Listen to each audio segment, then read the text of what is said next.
ready for a new challenger? Let's Now, come join Marvel Superheroes vs. Street Fighter!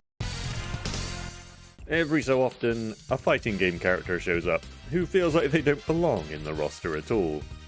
In the case of Marvel Superheroes vs. Street Fighter, that character was Norimaro, a cowardly, camera-wielding schoolboy created in cooperation with Japanese comedian Noritake Kinashi.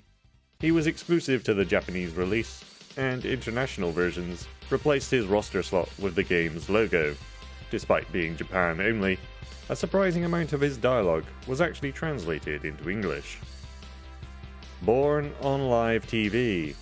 From what I've researched, Norimaro is Capcom's first OG guest character in a fighting game. His entire creation process was broadcast on Kinashi's comedy show, oh my god, Toneruzu no Namade Daradara Ikasete? I think that's how you pronounce that. Viewers got to see everything. Kinashi's doodle-like sketches, voice recordings, even visits to Capcom's studios to chat with the devs. The character's name was chosen through a contest on the show, with a 13-year-old named Akiyuki Iratani sending in the winning suggestion, Norimaro. Marvel's disapproval. But Norimaro's life outside Japan hit a wall. The rights to him are shared between Capcom, Nippon TV, and Kinashi's talent agency, Arrival, meaning any future use requires all three parties to agree. More importantly, perhaps, Japanese magazine Gamist reported that Marvel themselves weren't happy about Norimaro's inclusion and issued a harsh complaint. That could explain why international versions not only removed him, but even include an unfinished ending for him buried in the code, replacing some of his ending text with Dan's, and using Captain America's name tag.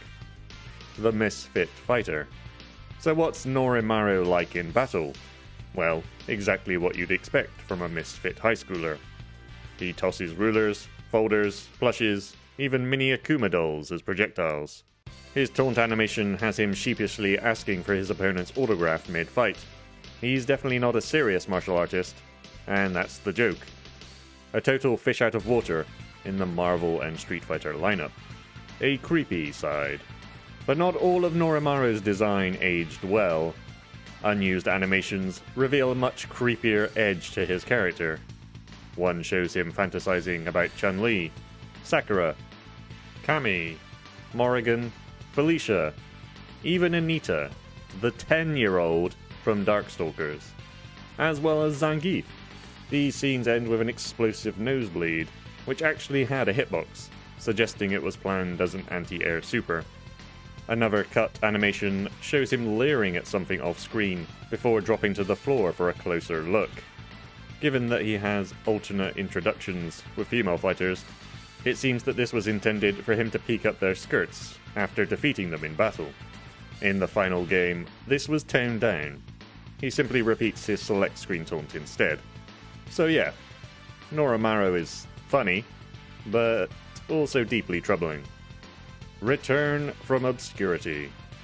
For years, Norimaro was locked away in the Japanese version of Marvel Superheroes vs. Street Fighter, but with the release of the first Marvel vs. Capcom Fighting Collection, he's finally accessible worldwide, though still only through the Japanese version of the game included in that collection.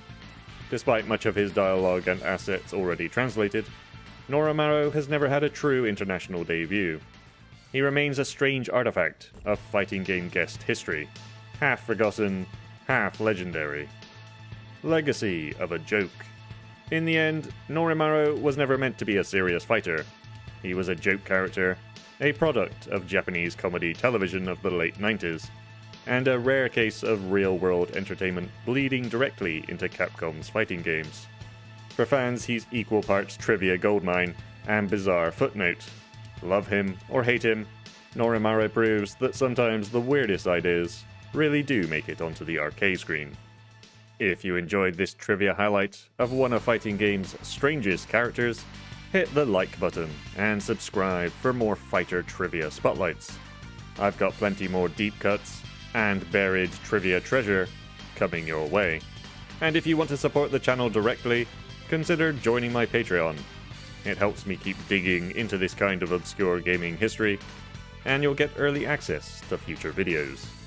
Thanks for watching, keep on being excellent, and I'll see you in the next Spotlight.